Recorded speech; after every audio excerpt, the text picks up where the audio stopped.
Hello everyone! Welcome to the 14th episode of the Corny universe. At this point, you'd better watch the previous videos or you just won't get anything of what I'm going to say here. In the previous episode, we discussed just how much humans are unconsciously responsible for most of the outside events they experience in their reality via their adherence to a specific belief system. The wisdom that humans will have to reach eventually is to be able to switch seamlessly from one belief system to another in order to manifest harmony between various ideas, concepts, or thoughts in their outer reality.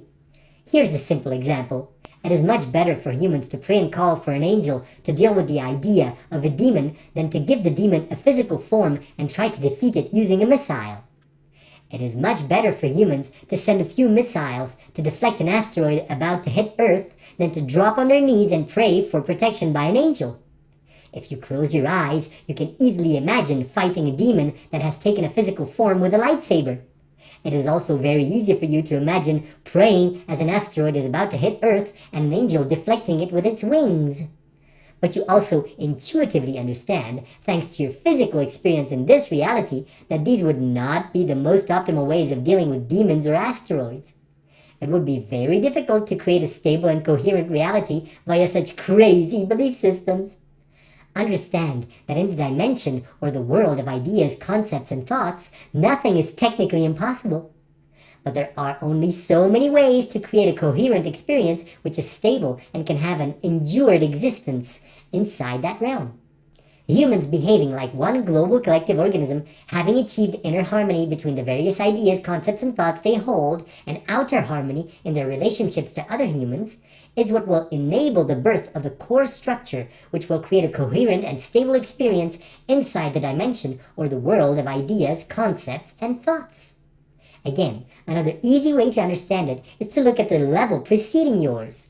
The living cell, the way it is designed, the DNA it contains, the way its different molecules and parts interact with each other, is a core structure or building block for creating a coherent experience between highly complex biological creatures such as animals, fish, plants, and humans.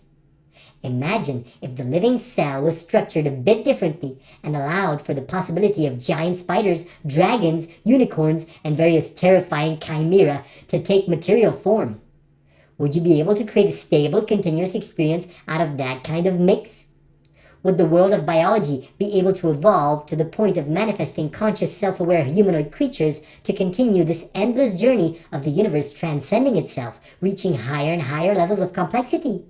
Probably not.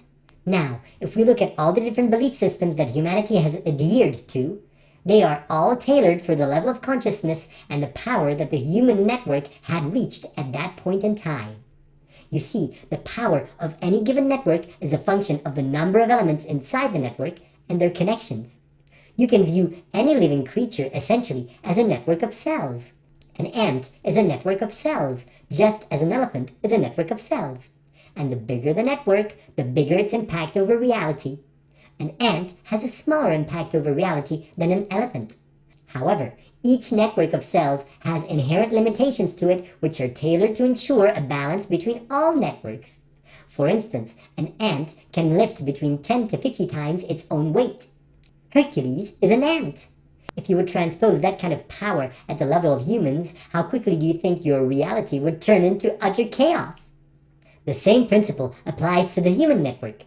When you have a small tribe of up to a few hundred humans, they can believe in good and evil spirits of nature, various gods, fairies, elves, and orcs. And because their network is so small, its power to convert those beliefs into physical form is very small as well. Even if they do manifest a fairy or an evil spirit, these thought forms cannot maintain an endured and continuous existence in the material world for very long. However, once you reach groups of millions of people, holding on to such belief systems would be very dangerous.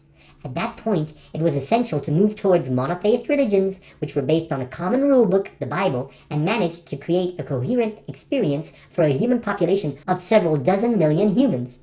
But again, at a certain point, as the network of humanity grew, holding on to monotheist religions was dangerous. Humanity nearly self-destroyed itself by manifesting a kind of biblical apocalypse which took the form of the Black Plague. It was time to move towards yet another belief system, materialist science. Such a belief system is perfect for the level of consciousness that humans had reached.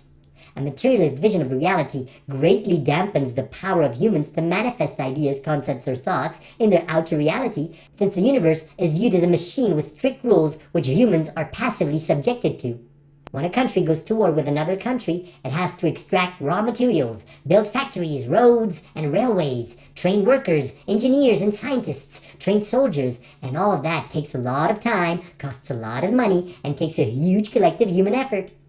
Now, imagine if humanity had stuck to a worldview where humans could simply collectively meditate and call for an evil spirit to attack another country. When a handful of humans engaged in such practices, they could manifest such experiences in a very mild form.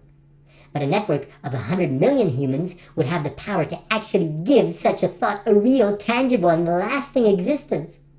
Humanity would have destroyed itself a long time ago had it not shifted its collective belief system to materialist science. Thus, colonization by the Europeans of the entire world, which spread its materialist worldview, crushing all the competing belief systems of all the other world cultures, was no random event. Such a worldview, such a belief system, was the only one which could secure humanity's global collective survival. It is not that the other belief systems, like those of Native Americans, were bad or inferior. It is simply that humanity had not reached a level of consciousness which would have enabled it to use such belief systems in a responsible way. It would have been like giving a flamethrower to a child. The belief in materialist science plays the same role as the little wheels you put on the side of a bike. It helps the child learn without falling too often and potentially dangerously hurting himself. The power of the human network has grown tremendously due to the number of humans and the connections and links between them. Today, most humans are linked to one another via internet, which is like humanity's nervous system, where each human is like a neuron in a giant collective mind. In your outer reality, it takes the form of an ever shorter interval between the time humans have a collective idea and the moment it manifests itself in their outer reality. For instance, a few centuries ago, it took a lot of time for a human who had the idea to build a carriage to experience it on the outside.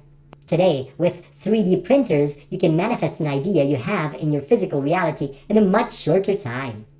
Hence, why it is so important for humans to achieve harmony as quickly as possible, because all of their inner fears and dark ideas will manifest on the outside at an accelerated pace.